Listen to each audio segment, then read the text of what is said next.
Ladies and gentlemen, good day and welcome to Q3 FY25 earnings conference call of Tata Consumer Products Limited, hosted by ICICI Securities. As a reminder, all participant lines will be in the listen-only mode, and there will be an opportunity for you to ask questions after the presentation concludes. Should you need assistance during the conference call, please signal an operator by pressing star, then 0 on your touchtone phone. Please note that this conference is being recorded. I now hand the conference over to Mr. Aniruddha Joshi from ICICI Securities. Thank you and over to you. Yeah, thanks, Yashasri. On behalf of ICICI Securities, we welcome you all to Q3 FY25 results conference call of Tata Consumer Products. Now I hand over the call to Ms. Nidhi Verma, Head of Investor Relations and Corporate Communications, to take the call forward. Thanks and over to you, Nidhi. Thanks, Anirudh, and thanks for hosting us. Welcome everyone to the Q3 FY25 call for Tata Consumer. We've just announced our results as you would have seen. As usual, we will take you through some of the key updates. I have with me Mr. Sunil D'Souza, Managing Director and CEO, Mr. Ashish Goenka, Group CFO, and Mr. Ajit Krishnakumar, Executive Director and COO. And over the next 20 minutes, we'll walk you through some key highlights, and then we'll open the floor for Q&A. With that, I'll hand it over to Sunil. Yeah, thanks, Nidhi. So if you would, in summary, we had, I would say, a good quarter on the top line. Consolidated was 17% on the top line. If I net off the acquisitions, we were still 9% growth. India beverages grew 16, of which 9% was organic, with tea volumes, I'll repeat, volumes grew 7. India foods revenue grew 31, 11% of which was organic. International business recorded 8% revenue growth, 4% in constant currency, but swung big time on profitability, which was 35% year on year. India tea, we have pressure on the tea prices, but tea is a cyclical commodity, and we know sooner or later either price catches up or cost goes down, and therefore we remain focused on building long-term competitiveness. We have done a robust volume growth during the year. One thing I'd like to emphasize, it is not extra discounting, it is competitively priced, but we have driven execution, albeit there is a stress on the margin parameters. Calibrated price increases have been taken, making sure that we are competitive, but we are not falling behind. Salt delivered a strong quarter. Traditionally, when we have taken up prices, volumes have been negative. This time around, we managed to grow even on the volume front, and market share has continued to go from strength to strength, another quarter of 110 bips MAT share gain. Sampann continued strong performance with 23% growth. YTD is now 28, is the ballpark of the 30, which we talk about Sampann. Ready-to-drink business, we had issues with competitiveness last quarter, which we have corrected, and it delivered double-digit volume growth. The exit volume growth for the month of December was 39%. Capital Foods and Organic continue to build momentum, and we expect Q4 to have very good acceleration from here on. Consolidated EBITDA was flat, primarily as a result of the tea margin pressure. Assuming India tea margins were at the Q3 FY24 level, our overall EBITDA margin for the quarter would have expanded at least 75 to 100 bps. Also, we made progress on building our sustainability credentials with improvements in the DJSI and Sustainalytics scores. Very quickly, 16% revenue growth in beverages, 31% foods, international 8, constant currency 4. Non-branded had another strong quarter of 9% revenue growth, all in 17%, organic growth of 9. For the 9 months, again, revenue growth of 8% in India beverages, 2% is organic. Remember, for the first 2 quarters, tea was under a little bit of pressure on the top line front. India foods was 11% organic, total 30% growth, international 8, non-branded 20, all in 15% top line, of which 8 is organic. 4,444 crores of top line. EBITDA came in flat versus last year. Profit before tax, before exceptional was a negative 20%. Group net close to 287 crores, and now after the rights issue, we are now starting to spin in cash again, so we have 880 crores on the books. For the 9 months, 15% top line, 13,000 crores of revenue, 11% growth in EBITDA. But remember, for the first quarter or maybe and even the first half of Q2, we were sitting with older season teas, and therefore there was not as much pressure as is building up now. Also, I'd like to, in percentage terms, I think Q3 would be the peak of the pressure. Given that we've taken significant or decent amount of hikes as well, I think we would start to see the margin pressure ease off going forward. So again, strategic priorities, very quickly, we had defined 6 set of strategic priorities, minor tweaks to that. So earlier, while we had strengthen, accelerate core, we've added strengthen, accelerate core and growth businesses. The ones which we already have in our bag for some time, like Sampann, Soulful, etc., are featuring in that bucket. The new opportunities is capital foods and organic, and keeping a lookout for inorganic as well. The one big item which we brought in is execution, because now we've got a fairly decent sized portfolio in a business.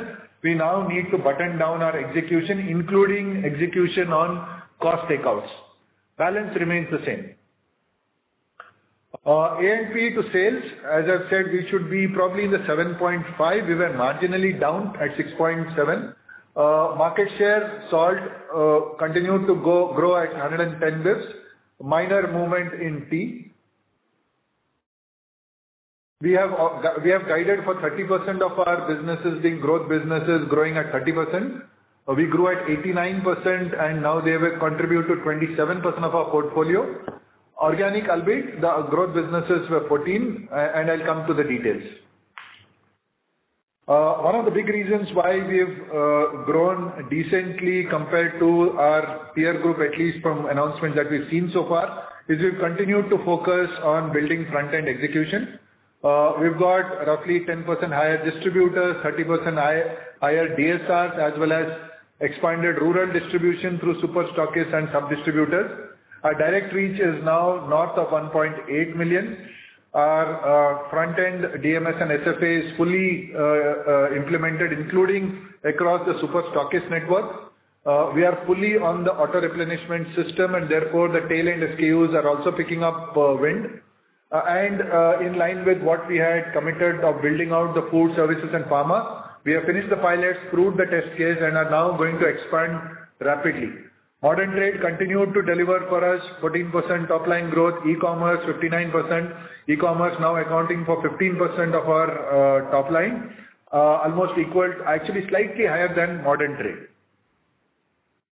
Continued innovation, there was one brand on which we did not have a premium leg, which was Tata Tea Premium, on which we built a care variant. It's got off to a good start in the north.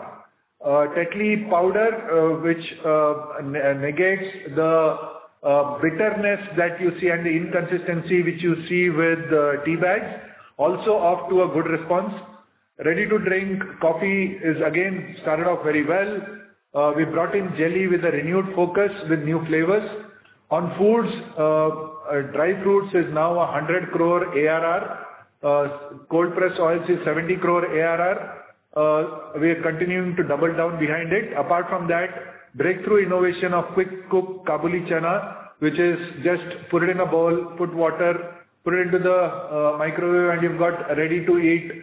No soaking, no overnights, no pressure cookers.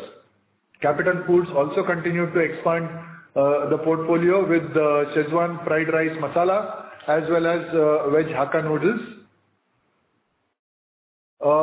I talked about retaining A rating in MSCI's ESG index.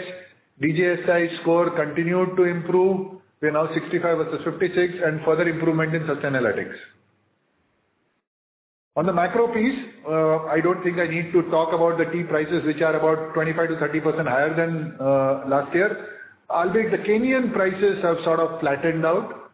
Coffee, your guess is as good as mine as to where is this graph going. It is now, 40, 50-year high in terms of prices. So we just got to keep reacting to this pricing.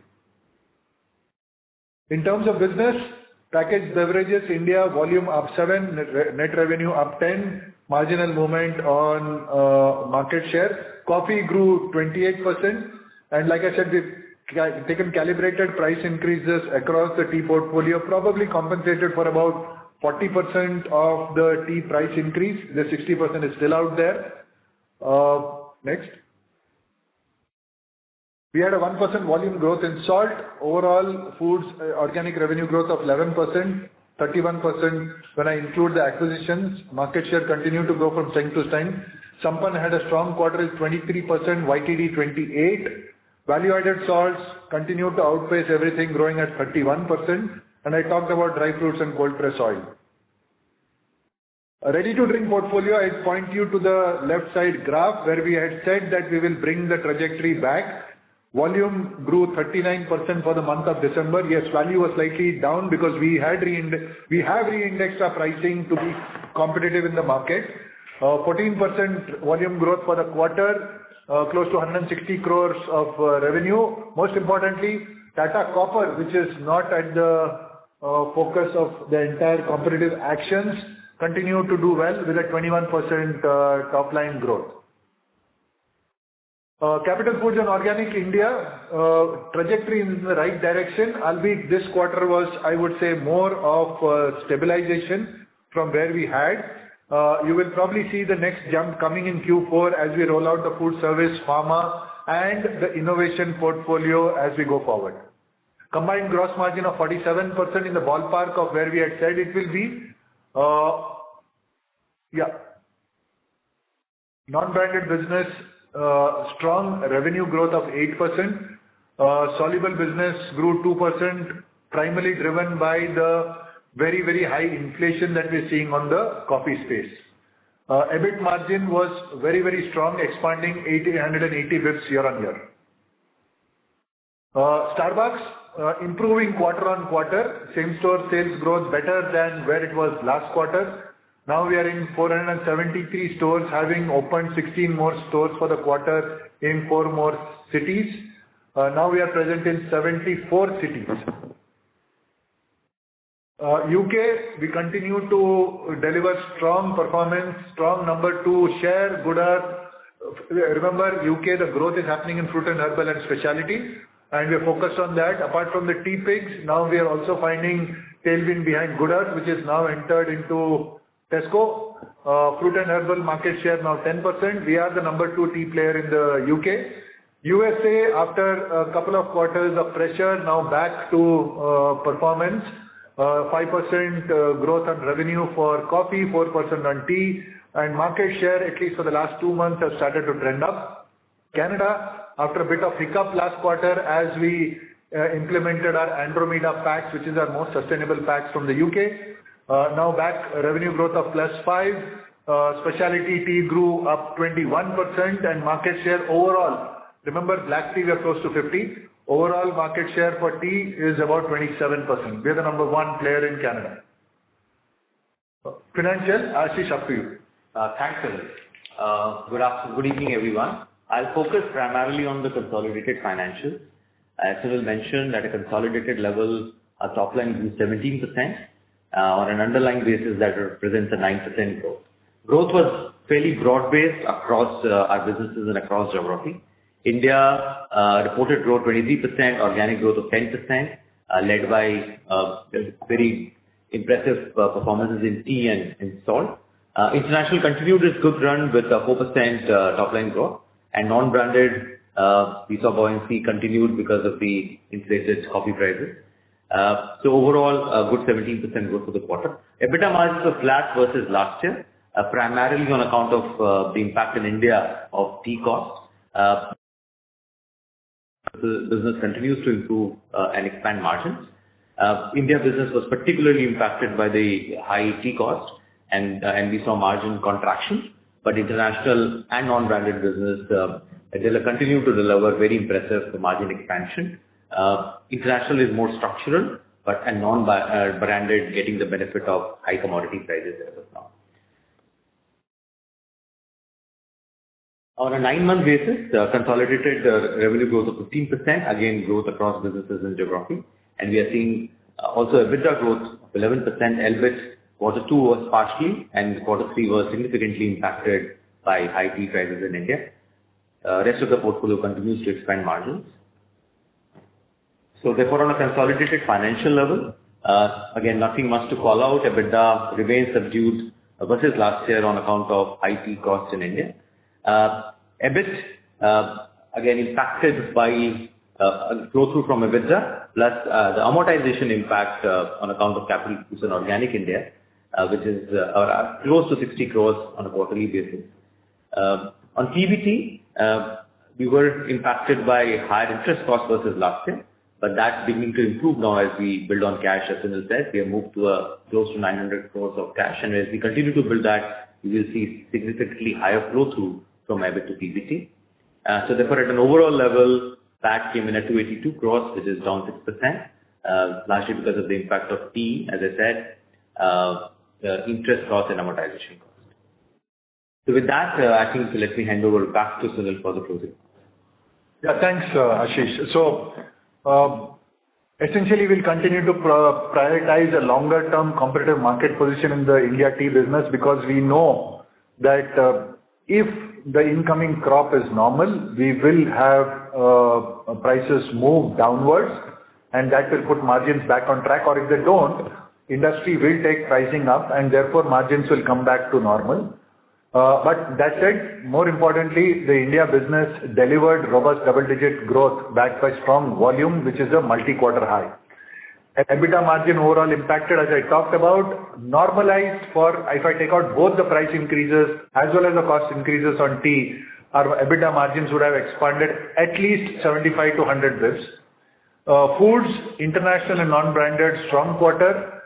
Trade pricing interventions in the RTD business has revived volume growth. It's just a question of matter now before the revenue also starts to turn positive. Having stabilized capital foods and organic India, now focus shifts to accelerating growth with innovation and expansion of the food services and pharma channels. Incidentally, in the pharma channels, about 85 to 90% of the products that we are selling are organic India, and therefore significant amount of uplift will come here. Tata Starbucks, albeit a little bit under pressure because of demand, improved quarter on quarter, witnessed good growth, and new initiatives that we've launched, driving affordability and traffic, are showing promise. So back to you, Nidhi. Thanks, Sunil. Yeah, moderator, we can open up the floor to Q&A now. Thank you very much. We will now begin the question and answer session. Anyone who wishes to ask a question may press star and 1 on their touchtone telephone. If you wish to remove yourself from the question queue, you may press star and 2. Participants are requested to use handsets while asking a question. Ladies and gentlemen, we will wait for a moment while the question queue assembles. We'll take our first question from the line of Arnab Mitra from Goldman Sachs. Please go ahead. Yeah, hi team. Thanks for taking my question. My first question actually was on tea margins. If you could just help us understand over the next 2-3 quarters till the next crop comes in, what do you expect the tea margins to do in terms of year-on-year impact? And do you think the industry will take sequential pricing, or do you wait for the next crop where if it doesn't, as you rightly said, if it doesn't come off, their pricing would happen then? So let me answer your second part of your question first. I can't second guess the industry. All I can promise you that I will remain competitive. I will drive volume and value growth. Yeah, that's number one. Number two, like I said, the brunt of the price increases was felt in this quarter. As we go forward, because of the past pricing that we have taken, yeah, tea cost, input cost is not going to change. But some of the pricing which you've taken towards the later half of the last quarter is going to, and some of which will take now will start to flow through, and therefore it will get eased out, but it will remain under pressure. we do expect this pressure to continue till probably end of Q1, early Q2, till the new flush comes in, assuming that it will be normal.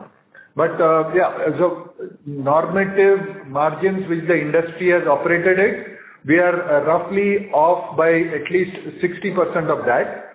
So I do expect either price increases in case the tea costs don't change, or tea cost goes down and therefore, I mean, we get a little bit of more breathing space. But Ashish, would you want to add anything? No, nothing further to add. As Sunil said, we will see, I think, some pressure over the next 2 quarters, albeit the maximum delta was this quarter, so it should start easing over the next 2 quarters.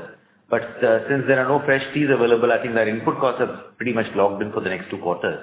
So a large part of it would depend upon how the market prices move and B, how the tea season opens up.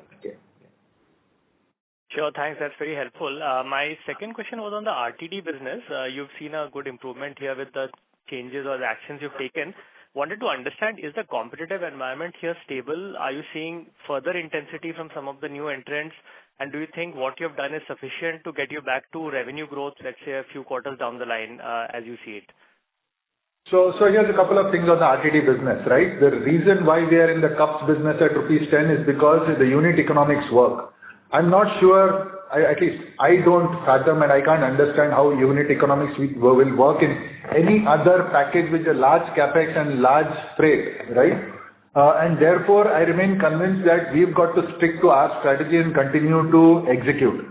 Now, beyond 10 rupees, I mean, if you expect competitors to really go below that and say more aggressive, it's possible. I'm not sure that will happen. So we are geared for the long haul to fight the battle at 10 rupees and move the business into profitability, and we will do that. Got it. Understood. And my last question was just on the international and the non-branded business.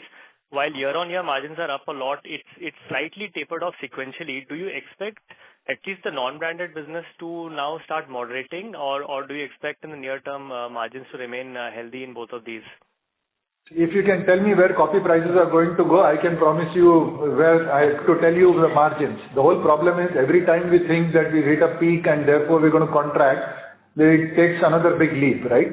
So the only pressure point on the non-branded business is at some point there is going to be an impact on the demand, and that is going to flow through, and that should be the trigger for pricing. You're right, coffee prices 5,400 and $3.5, right? Robusta and Arabica. These are 50-year highs. Not sure, I mean, where it is going from here. We remain very, very cautious on the inventory front, not wanting to be too long on the commodity. Sure, thanks. That's it from my side. All the best. Thank you. Thank you. We'll take our next question from the line of Abneesh Roy from Nuvama. Please go ahead. Yeah, my first question is a follow-up on tea. So normally we see, Sunil, that whenever sharp raw material inflation happens in any commodity of 25-30%, say, which is very sharp, FMCG sector takes price hike in 2 tranches. So now, why would you rule out one more price hike? Because we are talking about Q4 being soft. It may improve versus Q3. Q1 also being soft, and Q2 almost also getting impacted. So it's almost 3 quarters. So is it fair to rule out one more round of price hike, given it's largely a 2-player market? There are multiple local players. But what is preventing one more round of hike, given 2-3 quarters of pain is there? Abneesh, you're absolutely right. So 2-3 things I would say, right? At 25-30% price hike, the one thing different from the past is this has happened gradually, I think from August to October, November. So the local players have had time to adapt to the new prices and therefore not being starved of working capital overnight. So that's number one. And therefore you've not seen the spikes of market share that you saw during the COVID times. A. B is, nothing prevents industry providing every player is rational and wanting to take up price. Let me just say, in markets where we think we can lead with price, we have already led with price and we'll continue to lead. It's not necessary to, I'm willing to take it 5 times. right? But I am not willing to go too much ahead and leave a gap which competitors can exploit. So, one follow-up here. So would you say that market share gain versus local players is something a bit difficult in the near term, given what you mentioned, staggered impact? I am not mentioning against the other large player, because I think both can do well. My question is more on the local players. Is there an opportunity next 2 quarters to see a real market share? See, let's ignore the Nielsen market share. Is there an opportunity to gain market share in the real term? No, I absolutely think so, because Abneesh, I don't think industry has grown 7% volume, right? And my price index to locals has not changed dramatically. But as prices have gone up, I think slowly the oxygen is getting thinner. So I would definitely say market share will go up. Sure, that's helpful. My second question is on Sampann and Salt. So Salt, low single digit volume growth, and Sampann Q3 growth is lower than the H1 growth. Now both are big premium players definitely versus rivals, and urban slowdown is there. Sampann clearly is a urban business. So given the urban slowdown, how do you see volume growth in Salt, where you are a premium player, and Sampann, where clearly you are a urban player? So Abneesh, number one, urban slowdown, I think I am probably seeing a different picture than everyone else. If you do not count modern trade and e-commerce and only count general trade, my urban growth is low single digits. Rural growth is close to double digits. If I add back modern trade, which is primarily urban, and e-commerce, including quick commerce, which is primarily urban, then my urban growth also is close to double digits. Yeah, I am not getting tea growth of 7% if urban doesn't grow as much. Now, the point about Salt, very clearly, historically, as I said, when earlier we have taken price increases, for at least 1 quarter, we've had negative volumes as trade has downstopped. This time around, I think I would like to credit my team with execution, planning, thinking, whatever. We have grown on volume as well. And remember, we've taken a 7% price increase after 2 years. I mean, it doesn't sound too much over 2 years, but remember, we've taken one shot and it was a bit of a shock. So I would say on Salt, I'm pretty happy with where we have come out. Sampann, I think it's a question of commodities. Some of the commodities spike for which we had to take pricing up, and it normally takes a bit of time for trade to react, because we take it as quickly, because we don't sit with huge inventories and play arbitrage. And therefore we translate immediately. So Sampann, I wouldn't worry too much about. Like, as I said, for the first half, we've delivered 28, which is in the ballpark. Sure, sir. Last quick question on Organic India and Capital Foods. So first is what has not worked till now, because we have seen in other companies, in other categories, distribution change happens and it becomes counterproductive. In your case, you have pointed a lot of things which have worked, and Q3 is stable versus 2 sequentially. But if you could tell us what has not worked, both in terms of margins and distribution, and given urban slowdown and on the other side, pharma outlet expansion, FY26, how does it look? Could you give us some clarity? I'm not asking about numbers, because given current scenario, but if you could discuss on a holistic basis, where are we in these 2 businesses? Yeah. So, okay. So we've had a lot of learnings through the last, I would say, 2 quarters, right? Number one, as we took over the businesses, there was a bit of softness, simply because the team which was selling knew that they were going to sell the businesses and they were going to move away, right? So from that perspective, I think execution slipped a bit in the market. So we had to bring it up to that level and then improve from there on. So that's number one. Number two, categories like frozen. We have never handled frozen, and we have never done exports.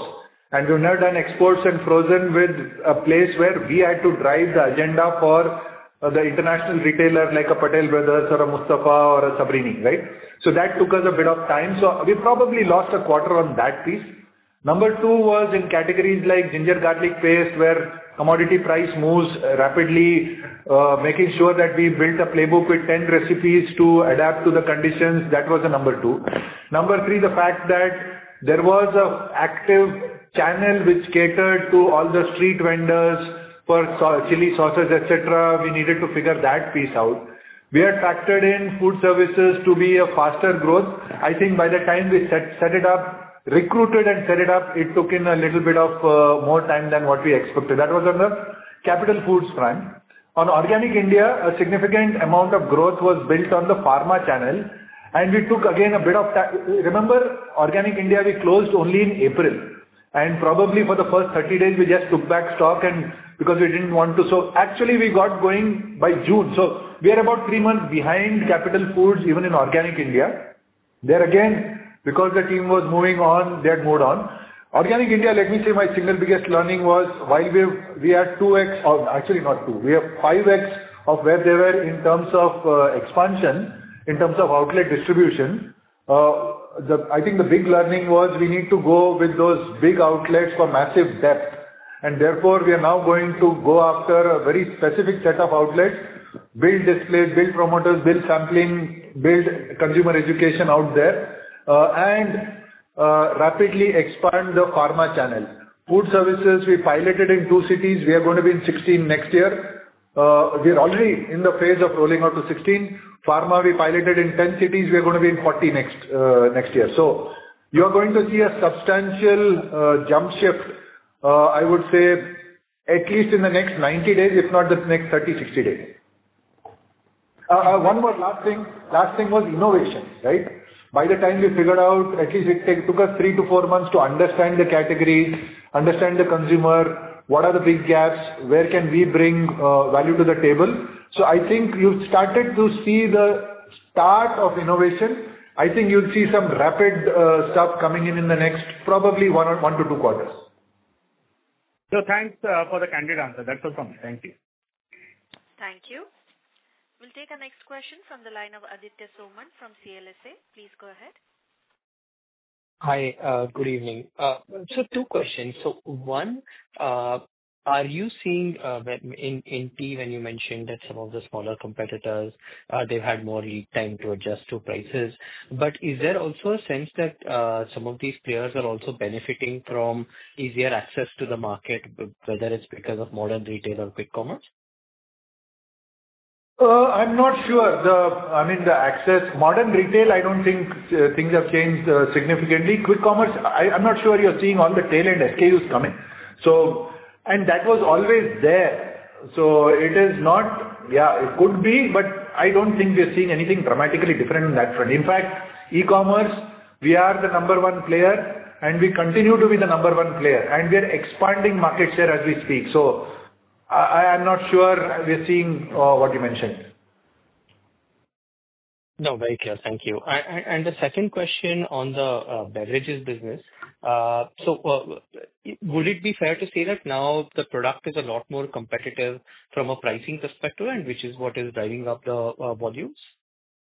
Oh, absolutely. So if I divide the ready-to-drink business, there are 3 parts of the business, right? Himalayan was unaffected. It's on a different planet, if I may, in terms of image, premium, type of outlet, etc. That's number 1. So number 2 was Tata Copper Plus, which we showed you the revenue growth of 18%. That's on a strong wicket, going from strength to strength. Tata Gluco Plus was the one impacted where while the 10 rupees price was matched by competition, they had gone significantly deeper on retail margin, and that is what we've matched. And like I said, the critical thing is to make sure we build momentum back onto the business and then figure out how to improve profitability thereon. While, like I said, in December, top line, I think for the December we exited at a 39% volume growth. For the quarter it was 14 because it is accelerated month on month. But the 14% volume growth translated into -2 on revenue, primarily because as we re-indexed retailer margin, that has had an impact on revenue. But here's the thing. First, guys, as long as my unit economics works and I have question marks on the other side, and therefore, what exactly is going to be the future? My game is to stay in the market, build momentum, and build profitability from here on. Understand. And just a follow-up on that. So it's fair to say that the margins for that business, the Gluco Plus business, aren't impacted, or would there be an impact where you've taken down margins as well, but you're okay with the new level of profitability? Is that what you mean? Yeah. So we have taken down prices, and that has had an impact on the revenue line and the margin. But remember, guys, Tata Gluco Plus in perspective is 2.5% of my total revenue as a company. And if that is a business which I'm sure is a longer term, bigger bet, we need to grow. I have a competitive advantage, so I will stay the course and I will build the business. We will figure out how to compensate that margin pressure from other businesses. No, totally understand. I just wanted to make sure I get the thesis right. Thank you. Thank you. We'll move to the next question from the line of Mihir Shah from Nomura. Please go ahead. Hi, congrats on a very strong performance. Sunil, if you can just throw some light on the divergent trend that you're seeing in your urban versus the peer set that we are seeing. Would it be a function of the categories that you are present in, where there is a higher composition of unorganized players, and because of the price hikes, have been limited versus them, that is leading to formalization? Would it be one key reason for you seeing better urban growth versus peers? So number one, my price hikes are not more or less than competition. It's almost like for like, right? Either I move first, competition moves later, competition moves, I move. I don't think we're going to win the game by leaving money on the table or discounting, right? So I'm not a believer on that piece. B, I would say a lot of work has gone into driving better distribution. You see the larger feet on street. I've got 30% more DSRs with a very focused set. There is a guy who's selling beverages plus Organic India. There's a guy who's selling salt plus Sampan, and there is a person who's selling Soulful and Capital Food. So we've brought in focus on all those categories. I think that is working, number one. Number two, we've got auto replenishment systems, which means every single SKU is available. Number three, we've got the new DMS and SFA implemented at the front end, which means it is far more analytical, far more data oriented. Number three, I'm going beyond urban, we've expanded our number of super stockists and therefore sub-distributors. We're close to 10,000 sub-distributors now, which operate primarily the below 50,000 pop strata. So that's about it. Like I said, if I don't count modern trade and e-commerce, I am low single digits. If I count modern trade and e-commerce, I am double digits, right? So I'm not sure I can comment on other players, but I can talk about my numbers. Got it. Thank you for that. On tea, kind of volume growth, I don't remember when are we seeing this kind of volume growth. Clearly, do you think that these are the sustainable volume growth for the near term at least? And what is the level of pricing that you have taken along with the industry on tea specifically? So let me comment about pricing. We've probably taken 40% of the cost into pricing so far. We've still got 60% to go, which is a gap as we enter this quarter A. B, in terms of overall growth rates, we've always guided saying mid to longer term, we will see mid-single digit beverage growth, and we stick by it. Now, it could be a fact that we have put more focused A&P power. We've probably executed better. We've got a better pack price strategy. So I wouldn't exactly I have a detail on why we are growing 7 and others are not. All I can say that I do think we pull in every single lever to make sure if there is margin pressure, if not anything, we will make sure we are on a strong wicket when the margin pressure eases. Understood. Okay. Lastly, on food margins, would it be incorrect to assume food margins have seen a material expansion? And what would be the key reason for the same? Would it be largely from salts of the price hikes that you've taken, or it'll be a contribution a bit from all the categories that you are investing in? So in foods, there are multiple set of factors playing out there, right? In salt, we've taken a 7% price increase, but it has put us back exactly where it should be in salt. So I don't think there's a margin expansion there. Sampan was a little bit of a margin dilution, if not anything, simply because in a few categories like pulses, etc., I think the costs went up before we took pricing, but that's very, very marginal.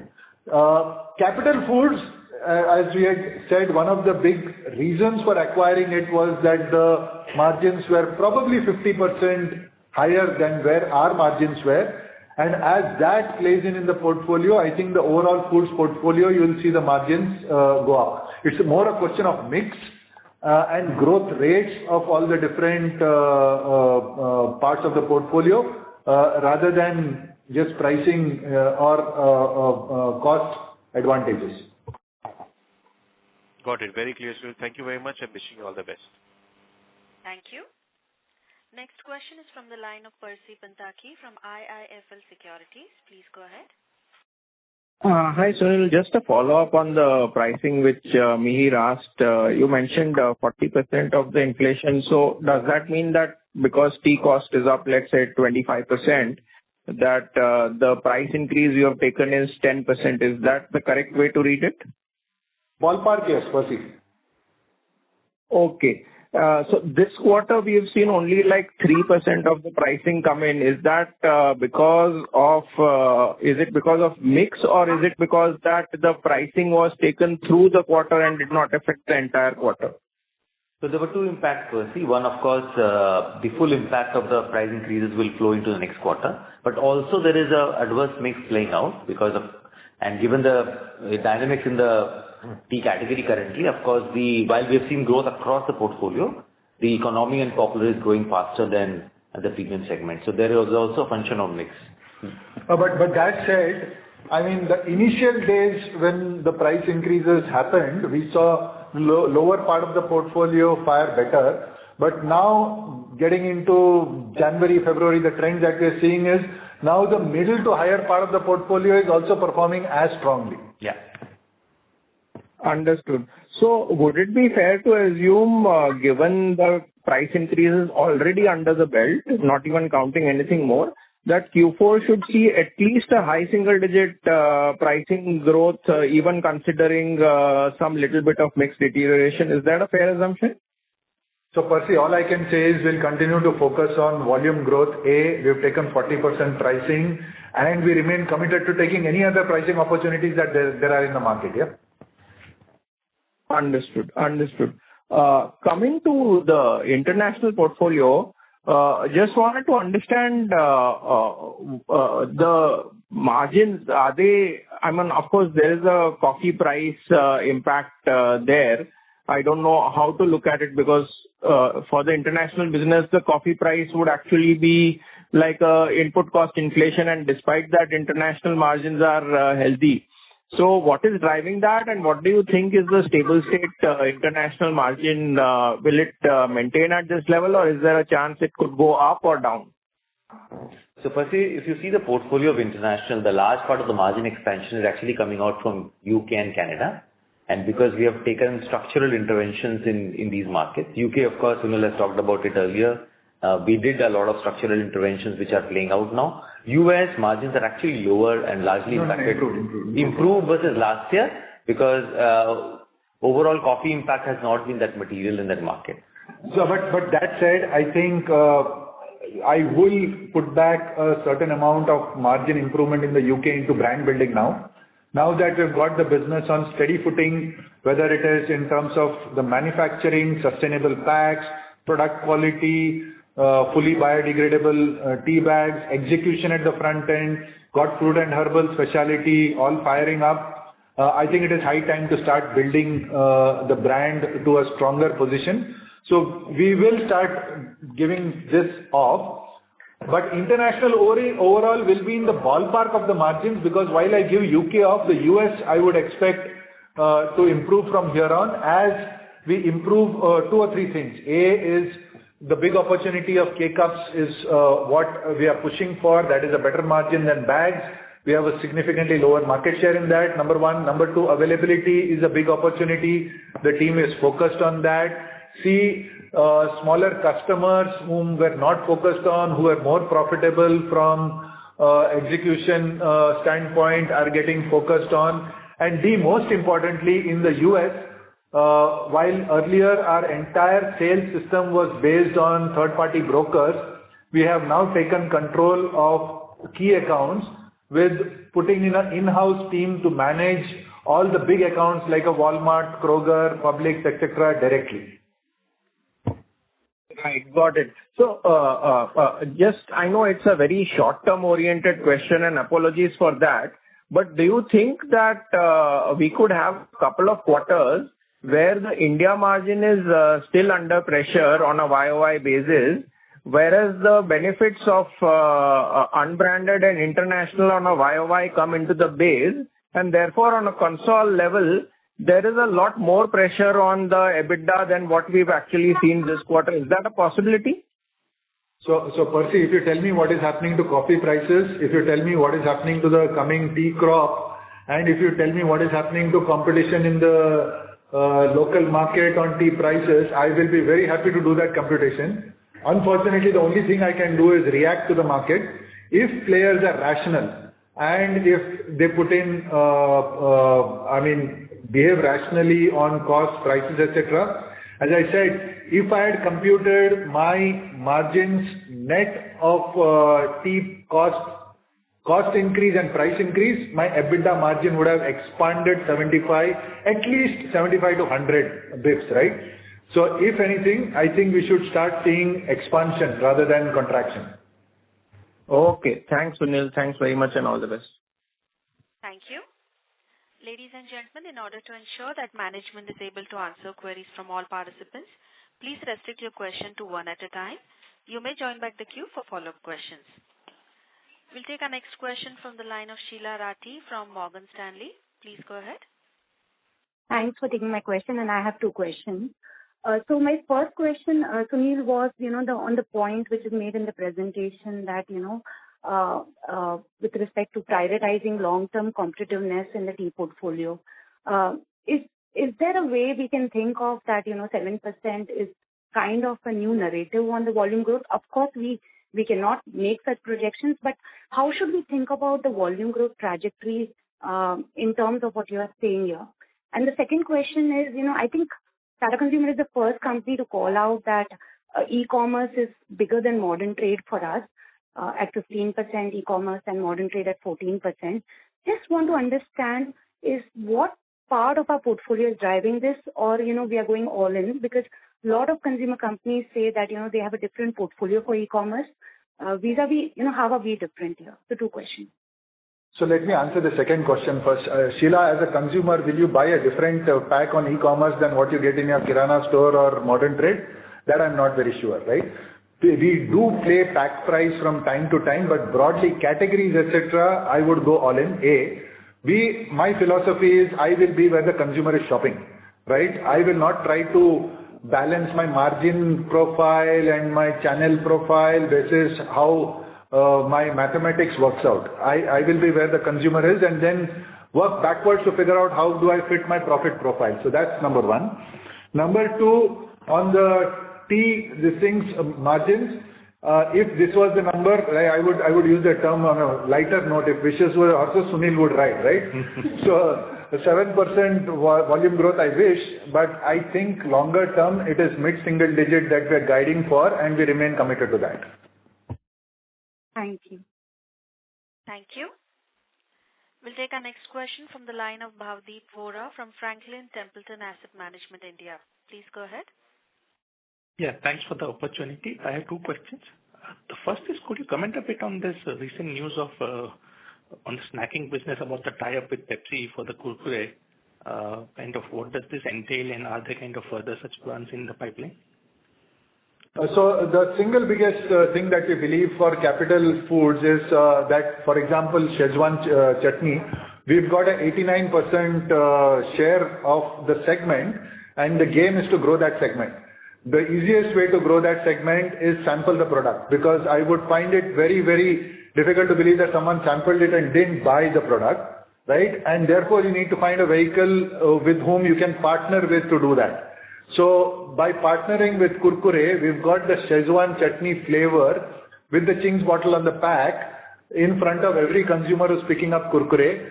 So for a very cost-effective, I would say, execution, I've got a ad which has yet to come out, right? Which I think will be a breakthrough when two brands are coming together. I've got sampling across the entire Kurkure range going on, and therefore I expect my entire tailwind to come into the Szechuan chutney and the Ching's portfolio. Okay, so does this this is more of a partnership for kind of building the brand profile and this thing? Or, is there any further investments involved in this, or? We will put in a little bit of money on A&P. Pepsi will put in a little bit of money on A&P. But if your question is there a commercial angle to this? Is there a royalty? Is there this thing? No, there is none. It is more of a branding and sampling exercise for us. Okay, fine. The second question is on the kind of profitability aspiration for the Sampann portfolio. If you could comment, where are we, and over the next 3 to 5 years, where do you plan to be in that part of the business? So when we had started off, Sampann was 0 or slightly below water, I would say.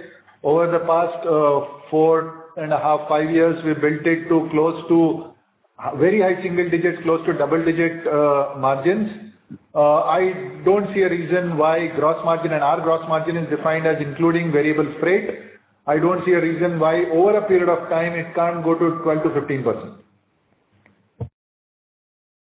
Okay, fine. Thanks. That's from my side. Thank you. We'll take our next question from the line of Jitendra Arora from ICICI Prudential Life Insurance Company. Please go ahead. Hi, Sunil. Thanks for taking the question. Just wanted your qualitative comments on how are market shares panning out across channels, especially in quick commerce versus, let's say, GT right now. So I liked Abnish's comment on Nielsen market share, right? So if you're asking for Nielsen market share, I would say compared to last December, we've narrowed our share gap in GT. In modern trade, we remain constant, and in e-commerce, which is the fastest growing channel, we're continuing to maintain our market share, number one position. Incidentally, Nielsen doesn't put e-commerce into its market share calculation as well, right? Though they give you a market share on e-com, but when they report it, they only add modern trade and e-com, modern trade and GT, don't put in e-com at all. Okay. But basis your own assessments, given that you'll be getting that feedback from e-commerce companies, how do you think they are? If you want to comment again. I wouldn't comment on specific things. All I can say is while I reported close to double-digit value growth, I think my closest competitor said low single-digit value growth. Thank you. Thank you. Next question is from the line of Lokesh Gusain from BOB Capital Markets. Please go ahead. Hi, thanks. So my question is on tea pricing. So you mentioned 40% of the 25% inflation is through. So is that the net pricing inclusive of the mix impact, or is that the list, pricing across the portfolio? This is net including all the mix impact. Understood. Thank you. Thank you. Moderator, can we go to the webcast for maybe one last question, please? I'll just read it out. There is a question from Jay Doshi at Kotak. He's asking, is the full benefit of split route implementation now reflecting in your numbers? And maybe first answer that. So split route implementation, I think by the time we got implementing, it was end of the quarter. I think there are still certain percentage of vacancies that I see on a daily basis. I think we're fully not there. Jay, and the second thing is, I think putting in the salesperson is the easier part. Getting the confidence of the retailers, getting the product knowledge up, building the relationship, and making sure execution happens at the front end is going to take time. So I would say it will only build up from here. Yeah. The second question is, has sales and distribution now geared up, and is the demand environment conducive for 25% growth in capital foods and organic India? So Jay, I wouldn't comment on the demand environment because I do think both capital foods and organic India are small. And the runway remains huge. So irrespective of demand, I think we should have significant growth. And therefore, what is our core to grow? A, understanding the categories completely. B, making sure that we have enough innovation to make sure we are leveraging the brands and powering them.